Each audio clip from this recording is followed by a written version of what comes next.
के उद्भव और विकास पर चर्चा करेंगे, लेकिन इसकी चर्चा करने से पहले मैं हिंदी साहित्य के इतिहास के बारे में कुछ जानकारी आपको बताना चाहूँगी।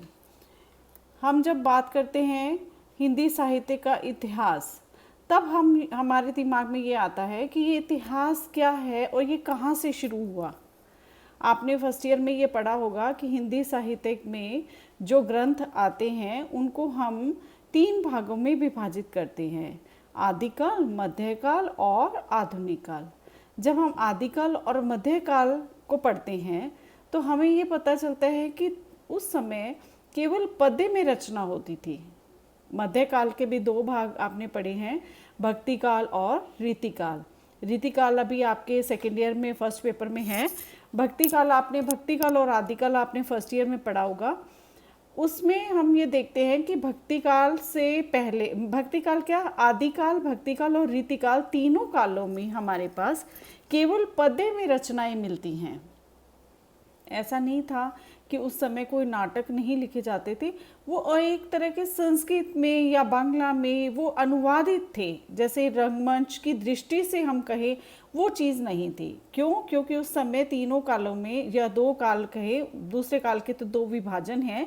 हम इनकी बात जब करते हैं आदिकाल मध्यकाल की, तब हमें ये उस समय पद्य में रचनाएं मिलती थी, क्योंकि उस समय राजाओं का यशोगान होता था। आदिकाल में राजाओं की यशोगान को कविताओं के माध्यम से कवि रचना करते थे।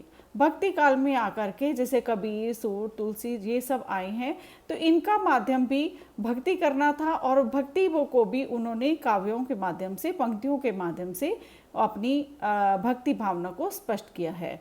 उसके बाद रीतिकाल आता है, तो रीतिकाल में भी कवि लोग जो हैं वो अलंकार प्रिय हो गए हैं, तत्सम, तद्भव, इन कलात्मक पक्ष पर उनका ध्यान ज़्यादा गया है। तो कलात्मक पक्ष की अभिव्यक्ति के संबंधित उन्होंने कला पक्ष का उजागर करने के लिए कविताओं की ही रचना की है। जब हम आधुनिक काल में आते हैं, तो आधुनिक काल के प्रणेता जो भारतेंदु हरिश्चंद्र माने जाते हैं, तो आधुनिक काल के समय उन्होंने, भारतेंदु हरिश्चंद्र ने तब उस समय हिंदी में गद्य विधाओं का प्रारंभ किया।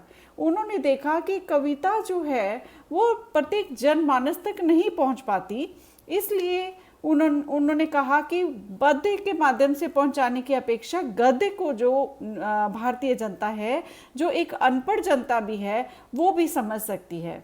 उस तत्कालीन समय में अंग्रेजों का प्रशासन था, तो अंग्रेजों के विरुद्ध अपनी बात करने के लिए, जनता तक अपनी बात पहुंचाने के लिए, उनको प्रेरित करने के लिए एक सरल सुगम माध्यम था हमारा गद्य। तो गद्य विधा के माध्यम, गद्य में भी अनेक विधाएं आई। गद्य में उन्होंने नाटक, निबंध, कहानी, उपन्यास, ये सारी विधाएं जो है वो गद्य विधा कहलाती हैं। उस समय उन्होंने व्यंग्य के माध्यम से कुछ ऐसे नाटक और वो लिखे हैं जो व्यंग्य के माध्यम से उन्होंने अपनी रचनाएं लिखी हैं। तो हम हर गद्य विधा का प्रारंभ जो है वो भारतेंदु हरिश्चंद्र से मानते हैं। भारतेंदु हरिश्चंद्र से नाटकों की भी शुरुआत मानी जाती है, तो हिंदी नाटकों की शुरुआत का जो श्रेय है वो हम भारतेंदु हरिश्चंद्र को देते हैं, उनको दिया जाता है। भारतेंदु पूर्व जो नाटक है उसमें नाटकीय तत्वों का पर्याप्त अभाव मिलता है, इसलिए हम इन्हें नाटक नहीं कहते। अब नाटकीय तत्व क्या होते हैं? जो रंगमंच की दृष्टि से खेले जाएं, इसलिए वो रंगमंच की दृष्टि से सफल नहीं थे, इसलिए हम उनको नाटक नहीं कह सकते। इन कृतियों में हमारे पास कौन सी आती है? प्राणनाथ चौहान की रामायण महानाटक, लच्छीराम का करुणाभरण और नेवाज की शकुंतला, महाराज विश्वनाथ सिंह का आनंद रघुनंदन और रघुराय नागर की सभासार, उद्धव की राम करुणाकर और हनुमान नाटक जैसी रचनाएं भी इसमें शामिल हैं। लेकिन ये सारी अनुवादित रचनाएं हैं।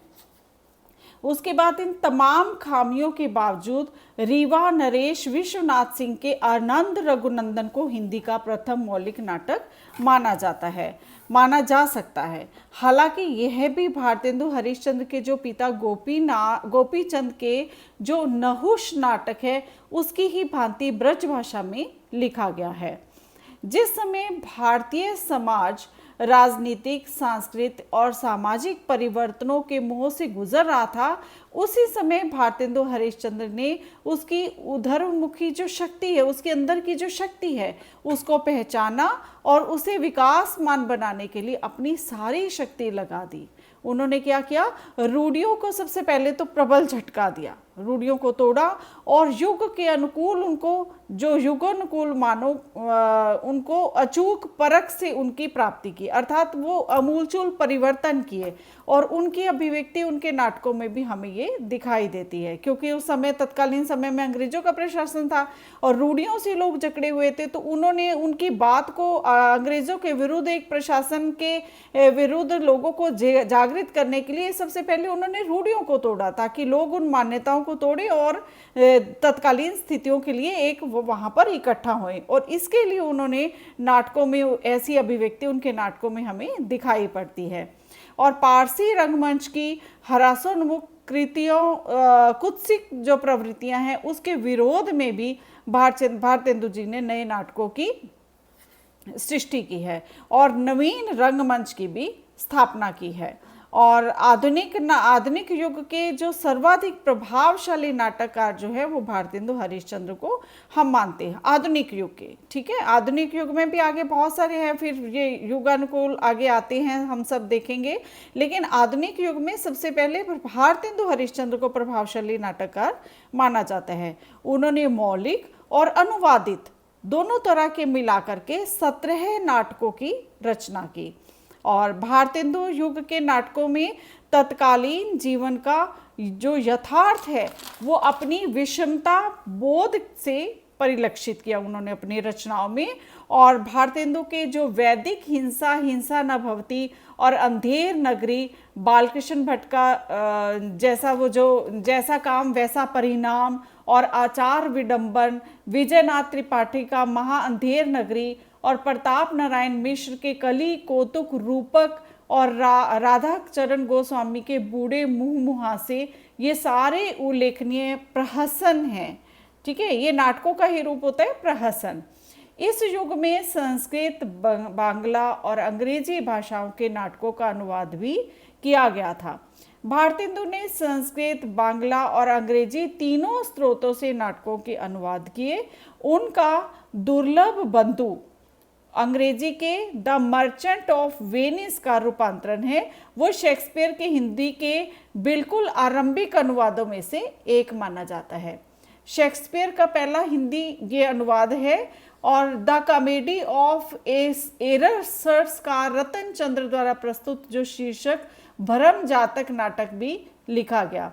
ये सब भारतेंदु हरिश्चंद्र जी के नाटक है। इन सब के डिस्क्रिप्शन बॉक्स में मैं ये सारा लिंक डाल दूंगी, उस लिंक में ये सारे आप देख लेना कि आपको पता चल जाएगा। इनके साथ में सन भी हैं कि किस समय ये सारे नाटक लिखे गए हैं। मैंने आज आपको केवल अभी भारतेंदु हरिश्चंद्र के नाटक बताए हैं, आधुनिक युग में भारतेंदु हरिश्चंद्र के। अब हम आ गए द्विवेदी युग के, जयशंकर प्रसाद युग के, जयशंकर प्रसाद से पूर्व और उनके पश्चात और जयशंकर प्रसाद, ऐसे ऐसे करके हम एक एक जो मुख्य लेखक है उसके माध्यम से हम हिंदी नाटकों की चर्चा करेंगे। क्योंकि जयशंकर प्रसाद तो एक स्तंभ माने जाते हैं, जैसे कहानी में प्रेमचंद का नाम आता है, ऐसे जयशंकर प्रसाद का नाटकों के माध्यम से नाम आता है। तो ये